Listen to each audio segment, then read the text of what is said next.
क्या आप कोई गवर्नमेंट एग्जाम इसलिए नहीं निकाल पा रहे हैं क्योंकि आपको इंग्लिश नहीं आती? तो ये सही समय है इंग्लिश सीखने का।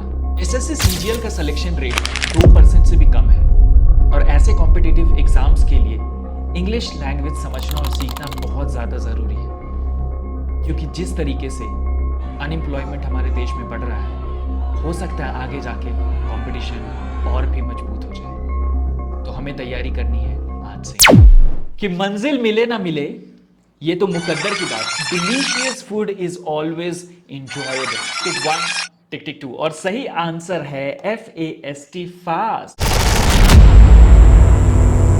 तो हो जाइए तैयार बनने के लिए ज्यादा समझदार। और इस वीडियो में हम कवर करने वाले हैं बहुत इंपॉर्टेंट टॉपिक इंग्लिश ग्रामर का, जो कि है एडजेक्टिव्स। अब क्या होता है एडजेक्टिव्स, इसके बारे में हम समझेंगे। फिर टाइप्स ऑफ एडजेक्टिव्स के बारे में समझेंगे, जैसे कि adjectives of number, adjectives of quality, quantity, demonstrative adjectives, interrogative, possessive, and बाद में हम समझेंगे कि कंपैरिजन ऑफ एडजेक्टिव्स कैसे होता है। ये सारी चीजें समझने वाले हैं इस वीडियो में।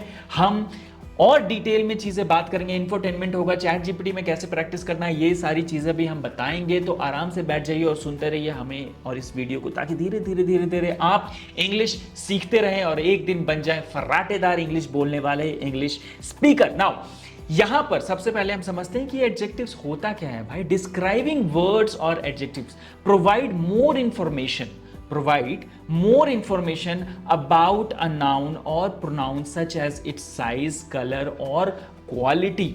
ठीक है, मतलब कि किसी नाउन, है ना, नाउन क्या होता है? Noun is the name of person, place और थिंग। नाउ किसी नाउन या फिर प्रोनाउन का साइज, कलर, क्वालिटी, ये सब चीजें जो डिस्क्राइब करता है, उस डिस्क्राइबिंग वर्ड को हम बोलते हैं एडजेक्टिव। एक एग्जांपल देख लेते हैं ताकि आपके दिमाग में क्लैरिटी ज्यादा अच्छे से आ जाए। Bright colours make the room lively. अब कलर्स क्या है? कलर यानी कि रंग। अब इन कलर्स को डिस्क्राइब कौन कर रहा है? Bright colour. ऐसा नहीं कि डार्क कलर बोल रहा है, ब्राइट कलर। तो ब्राइट कलर क्या हो गया? ये हो गया एडजेक्टिव। ओल्ड हाउसेस, अब हाउसेस क्या है? नाउन है। इस हाउसेस को कौन सा वर्ड जो है वो डिस्क्राइब कर रहा है?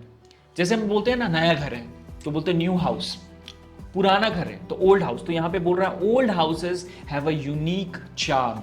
ठीक है, तो यहां पे हाउसेस को डिस्क्राइब करने के लिए जो वर्ड है वो है ओल्ड, और ये जो ओल्ड है ये एडजेक्टिव्स के अंदर आता है। तो इसको हम बोल सकते हैं कि ये एडजेक्टिव है। क्यों है? क्योंकि ये डिस्क्राइब कर रहा है उस वर्ड को। तो नाउन और प्रोनाउन को जो भी वर्ड डिस्क्राइब करता है उसको हम बोलते हैं एडजेक्टिव।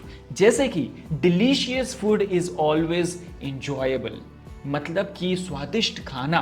अब खाना तो है, खाना नाउन है, ठीक है, लेकिन इसको डिस्क्राइब कौन कर रहा है? उसका टेस्ट को कौन डिस्क्राइब कर रहा है? वो कर रहा है ये वाला वर्ड जो रेड कलर में हाईलाइटेड है, डिलीशियस, स्वादिष्ट खाना है। ऐसा वैसा खाना नहीं है, स्वादिष्ट खाना है। Comfortable chairs are essential for relaxation, आराम से बैठने के लिए कंफर्टेबल चेयर्स जरूरी होते हैं। और यहाँ पे चेयर्स को कौन सा वर्ड जो है क्वालिफाई कर रहा है, या फिर हम बोले डिस्क्राइब कर रहा है, वो कर रहा है कंफर्टेबल वर्ड। ठीक है, कंफर्टेबल चेयर है, ऐसा नहीं है कि थोड़ा सा अच्छा अनकंफर्टेबल चेयर नहीं है। ठीक है, ये कंफर्टेबल चेयर है। तो इस तरीके से हम समझते हैं एडजेक्टिव को। और एडजेक्टिव क्या होता है? बेसिकली डिस्क्राइब करता है या क्वालिफाई करता है नाउन और प्रोनाउन को। ठीक है, आई होप आप समझ गए होंगे इस चीज को। अब एक शायरी हो जाए ताकि आपको भी थोड़ा सा मजा आ जाए और मुझे भी मजा आ जाए कि मंजिल मिले ना मिले, ये तो मुकद्दर की बात है, पर हम कोशिश भी ना करें, ये तो गलत बात है। चलिए, अब शायरी के बाद नेक्स्ट हम देखते हैं इंफोटेनमेंट और समझते हैं कि कैसे रियल वर्ल्ड में हमारा ये एडजेक्टिव यूज होता है। ठीक है, ये एक वीडियो है, इसको ध्यान से सुनिएगा। इसमें बहुत जगह पे एडजेक्टिव का यूज किया गया है।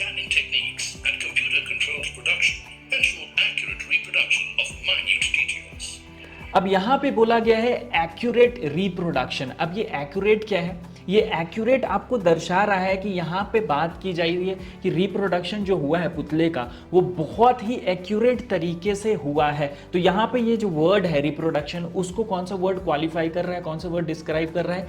एक्यूरेट। तो ये एक्यूरेट क्या हो गया? ये हो गया हमारा एडजेक्टिव। जब हम एडजेक्टिव्स के टाइप पढ़ेंगे ना, तो उसमें और डिटेल में आप समझ जाओगे कि ये किस टाइप के अंदर आता है। आई होप आपको बेसिक अंडरस्टैंडिंग हो गई होगी एडजेक्टिव की। तो इंफोटेनमेंट के बाद अब बारी है क्विज की, और क्विज में आपको बताना है ऑप्शन ए, बी, सी या डी कौन सा करेक्ट है कमेंट में, तो जल्दी से बताते जाइएगा।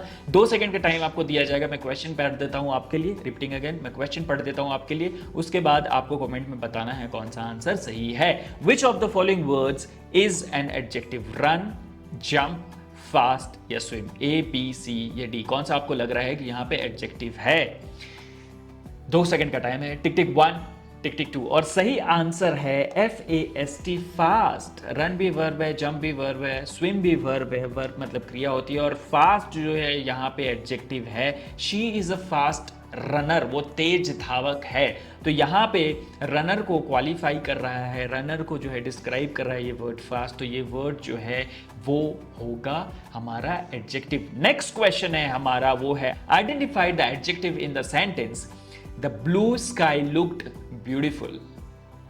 The blue sky looked beautiful, आपको बताना है कि कौन सा यहाँ पे वर्ड जो है वो एडजेक्टिव है, स्काई, ब्लू, लुक्ड या ब्यूटीफुल? जल्दी से बताइए।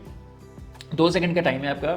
टिक टिक 1, टिक टिक 2, और यहां पे स्काई को बता रहा है ब्लू, है ना? तो स्काई जो है नाउन हो गया, और इसको जो क्वालिफाई कर रहा है, जो डिस्क्राइब कर रहा है वर्ड, वो हो गया ब्लू। तो सही आंसर है ऑप्शन बी, ब्लू।